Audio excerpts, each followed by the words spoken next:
Hello বন্ধুরা, welcome back to my channel. সবাইকে জানাই বিউটিফুল ডে উইথ মনে স্বাগত।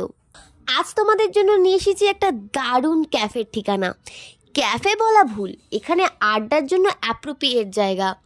দিল্লি রোড থেকে 10-15 মিনিট হাঁটলেই পেয়ে যাবে এই ক্যাফেটা।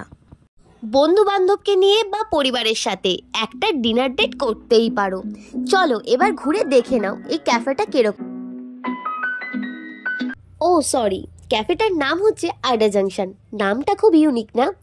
নামটা যেরকম ইউনিক, মেনুগুলো অসাধারণ, এত রিজনেবল প্রাইসে, ওহো হো, লাজবাব। আর এই যে আমি যেখানে বসেছিলাম, আমার পায়ের ধারে এসে বসেছিল এই ছোট্ট মিনিটা। ফার্স্ট যেটা আমি অর্ডার করেছিলাম সেটা হচ্ছে নর্মাল টি, যেটা সাধারণত আমরা খেয়ে থাকি, যেটার প্রাইস পড়েছিল 20 রুপিস। চায়ের টেস্টটা আমার অ্যাভারেজ লেগেছিল, যেরকম সাধারণত চা হয় সেই রকমই লেগেছিল, বাট সার্ভিংটা কিন্তু খুব সুন্দর ছিল। মাটির ভাঁড়ে, ওহো, শীতকালের সন্ধ্যা জমে উঠেছিল। প্রত্যেকটা বাঙালির ইমোশন হচ্ছে চা। শীত, গ্রীষ্ম, বর্ষা, চা লাগবেই লাগবে। তোমরা কিন্তু ডেফিনেটলি গেলে এই চাটা ট্রাই করো। সেকেন্ড আমি যেটা অর্ডার করেছিলাম সেটা হচ্ছে মালাই কফি।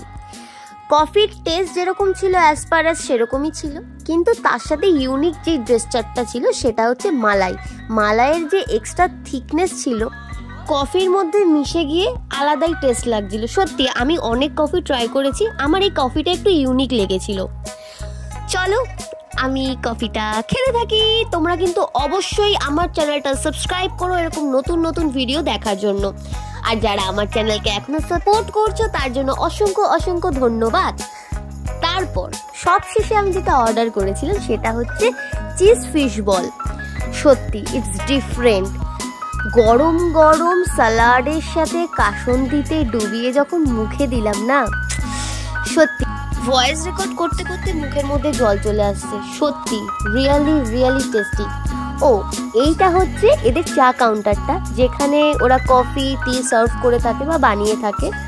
সেকেন্ড আসছে এদের ওপেন কিচেন। তুমি খেতে বসে ওদের মাঝে মধ্যে টাইম পাস করার জন্য ওদের রান্না উঁকি মেরে দেখতে পারো, যেটা সচরাচর আমি করেছিলাম।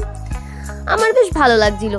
তাহলে অবশ্যই আড্ডা জাংশনে আড্ডা মারতে যাচ্ছ তো?